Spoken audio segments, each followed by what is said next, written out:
کو بالکل جاہل نہیں کہہ سکتے. کچھ ویلیوز فیملی کے اندر ملتی ہے, ہوتی تھی یہ پرانے زمانوں میں.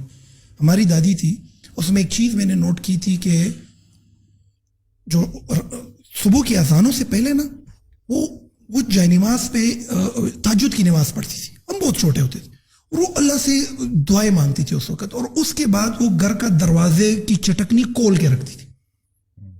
تو میں دادی سے پوچھتا تھا کہ ساری رات دروازے کی چٹکنی آپ نے بند رکھی اور اس وقت کیوں کھولی, ریزن؟ تو کہتی تھی بچے اس وقت اللہ رزق تقسیم کر رہا ہے. اب اس وقت ہم بچے ہوتے تھے, ہم سمجھ رہے تھے شاید اللہ کا کوئی ایک نظام ہے اوپر سے آ کر وہ رزق تقسیم کر رہا ہے.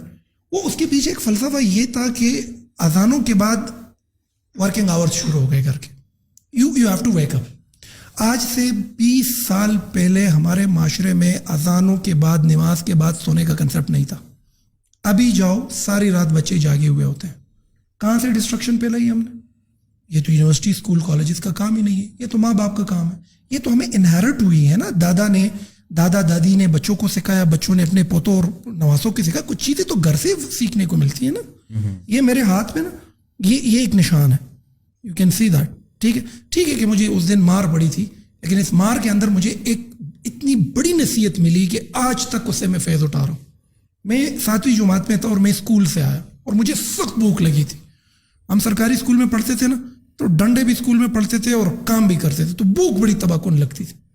تو میں گھر سے دوڑ کے آیا, اپنا بستہ سائڈ پہ رکھ کے وہ کچن میں گیا اور پختوں کے ہوتا شکور وایو جہاں پہ روٹیاں ہوتی ہیں برکتے ہیں, وہ اس میں تندور کی روٹی کا نوالا اٹھا کے اور ادھر جا کے پتیلے میں اس کو غوپا کر دیا ادھر.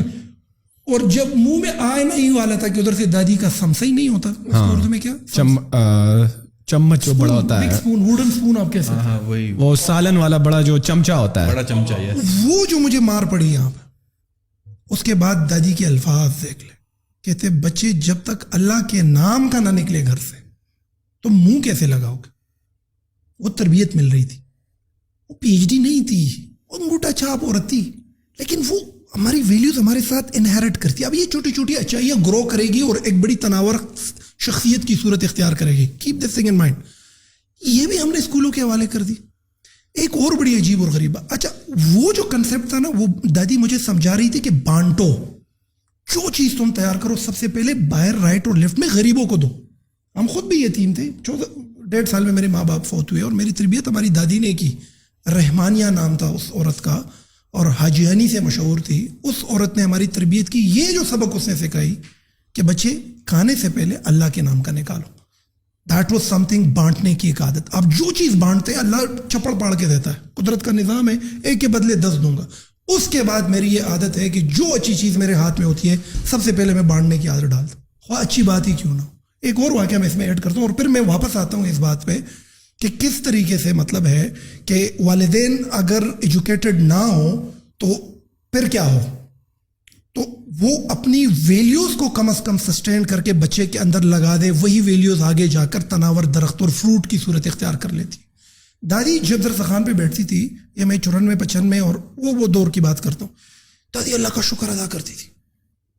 حتیٰ کہ اتنے ایلیٹ کلاس کے لوگ نہیں تھے, مڈل کلاس کے لوگ تھے, وہ شکر ادا کرتی. میں چھوٹا دادی سے پوچھتا تھا رزق تو سامنے پڑی ہے, شکر کس بات کی ادا کر رہے ہو.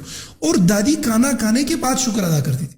تو میں نے کہا دادی آپ کھانا کھانے سے پہلے کیوں نہیں کرتے؟ تو کہتی ہے بچے یہ نوالا منہ میں جاتے ہوئے ڈائجیشن تک علم نہیں ہے کہ میرے قسمت میں ہے کہ نہیں. جب میں کھا لیتی ہوں شکر ادا کرتی ہوں. وہ جو دادی کے ایکسپریشنز ہوتے تھے اور وہ دادی کے جو ایکشنز ہوتے تھے, وہ ایٹیچیوڈ کے اندر رچ بس جاتے تھے, اور اس کی فاؤنڈیشن, اسی فاؤنڈیشن پر پھر ہماری جو ایٹیچیوڈ ڈیولپ ہونا شروع ہو جاتی تھی. تو وہ پھر کوئی ان کو ٹریپ نہیں کر سکتے تھے. پھر باہر جتنا بھی نگیٹو لٹریچر تھا اس سے ہم بچ کے نکلتے تھے. مطلب جب ہم چیزوں کو بانٹتے تھے تو نگیٹو فورسز آٹومیٹکلی نیوٹرلائز ہو جاتی تھی.